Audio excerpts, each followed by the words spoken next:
সবাইকে আসসালামু আলাইকুম। এসেছেন, ভালো লাগছে।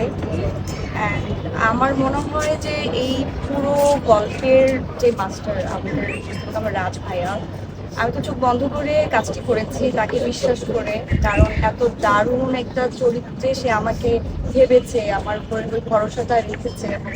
আমি চেষ্টা করেছি আমার জায়গা থেকে ভালো করার, এবং পুরোটাই ছিল টিম ওয়ার্ক। প্রত্যেকটা চরিত্র মানুষ মনে রাখবে অনেক, মানে অনেক দিন মনে রাখবে।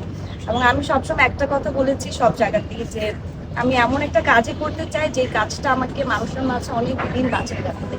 আমি যদি কোনোদিন মিডিয়াতে নাও থাকি, মানে আমি যদি এখনো চিন্তা করি যে আমি এখন কোনো কাজ করবো না, বাট আমার আফসোস থাকবে না যে আমি ভালো কিছু করতে পারিনি, কারণ এই কাজটি আমাকে আসলেই ওই জায়গাতে নিয়ে গেছে।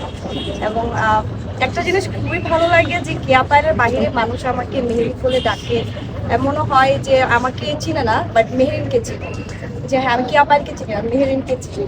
তো এটা আমার জন্য আসলে অনেক বড় একটা পাওয়া, এবং অনেক বড় একটা পরিবার পেয়েছি আমি। আমার খুব ভালো লাগে এই পরিবারটাকে, যে আমার ভাবি আছে, ওখানে আমার এক্স বয়ফ্রেন্ড আছে। আপনারা নিশ্চয়ই দেখেন আমরা সোশ্যাল মিডিয়াতে যে আমি তোমাকে ছেড়ে না দিলে এতটুকু আসতে পারতাম। তবে এখানে একটা জিনিস খুব মজার যে সাথে ভাই এক পাশে বসে এবং ক্যারেক্টার গুলো খুব সুন্দর করে সাজানো আমার আমার জামাই পিছনে আছে।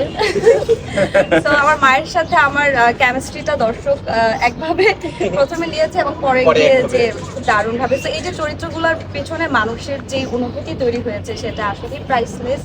এবং আমি তো আসলে এখন বেশি বলতে গেলে হয়তো কান্না করে দিতে পারি, কারণ এটা আমার জন্য অনেক ইমোশনাল একটা জিনিস। এবং এই তো আমি চাই এই ধরনের গল্পে কাজ হোক বাংলাদেশে, এবং আমি আরো কাজ করতে পারি। তো এটাই, এবং বাকিরা তো বলবেই। আমার একটা প্রশ্ন